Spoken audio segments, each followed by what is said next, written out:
When most people think of the American Mafia, they picture a single, tightly controlled organization. The boss gives an order, the captains obey, the soldiers carry it out. It's a structure made famous by films like The Godfather and countless television shows. But the real Mafia was rarely that simple.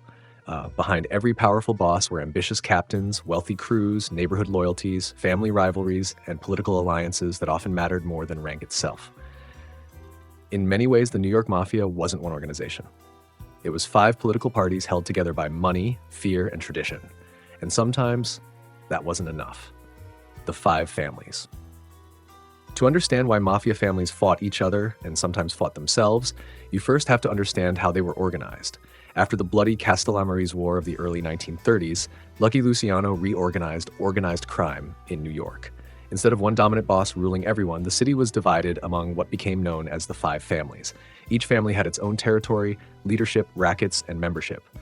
The Gambino crime family, the Genovese crime family, the Lucchese crime family, the Bonanno crime family, and the Colombo crime family. On paper, each functioned like its own government. But even inside those families, politics ruled everything.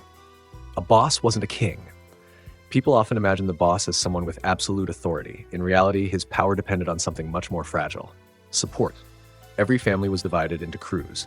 Each crew was led by a capo regime, or captain. Under that captain were dozens of soldiers and associates who earned money through gambling, loan sharking, labor rackets, construction, trucking, waste management, social clubs, and countless other criminal enterprises. A captain who controlled profitable rackets wasn't just making money, he was building influence. If a captain consistently delivered millions of dollars each year to the family, he became difficult to ignore. Removing him might satisfy the boss, but it could also alienate dozens of loyal soldiers whose livelihoods depended on him. The smartest bosses understood this. They ruled through balance, not fear alone. Power didn't flow from the top. One of the biggest misconceptions about the mafia is that power flowed downward. Often, it flowed upward. A boss depended on his captains almost as much as the captains depended on him. Every month, money moved up the chain. Soldiers kicked money to captains.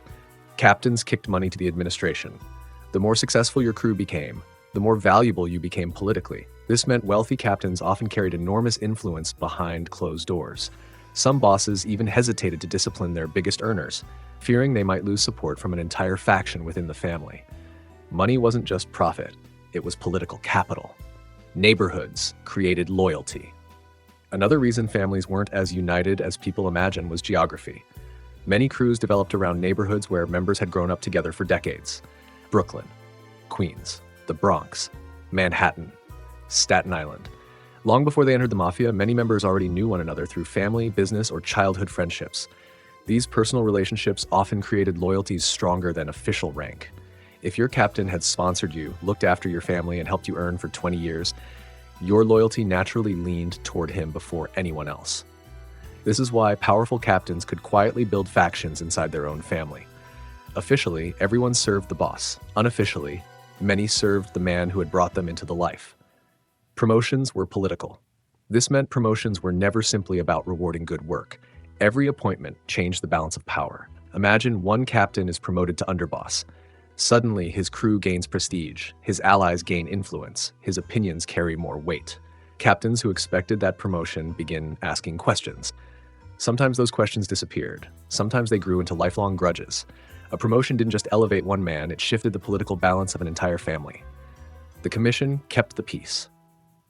Most of the time. Above the 5 families sat another layer of politics, the commission. Created by Lucky Luciano after the Castellamarese War, it acted almost like a board of directors.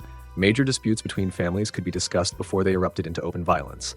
Bosses still competed, they still schemed, but everyone understood one thing. A full-scale war attracted police, prosecutors, and newspaper headlines. Peace made everyone richer. For decades, that balance largely held, until personalities, ambition, and ego began outweighing profit. When loyalty became a weapon, the greatest threat to a mafia boss rarely came from another family. It came from inside his own. An ambitious captain with enough allies could become more dangerous than any outside rival. History proved this time and time again. Some bosses built powerful administrations that lasted decades. Others accidentally created the very men who would eventually overthrow them. In the mafia, today's trusted lieutenant could become tomorrow's challenger. So were mafia families united? Officially, yes. In reality, not even close. Every family contained competing crews, influential captains, old friendships, personal rivalries, and ambitious men all trying to increase their own influence without destroying the organization they depended on. Most of the time, those competing interests were kept in balance. But when that balance failed, the consequences could be explosive. Because in our next episode, we'll look at one of the greatest power struggles in Mafia history, a conflict that began with one controversial succession and ended with one of the most famous assassinations America has ever seen, the rise of John Gotti and the fall of Paul Castellano.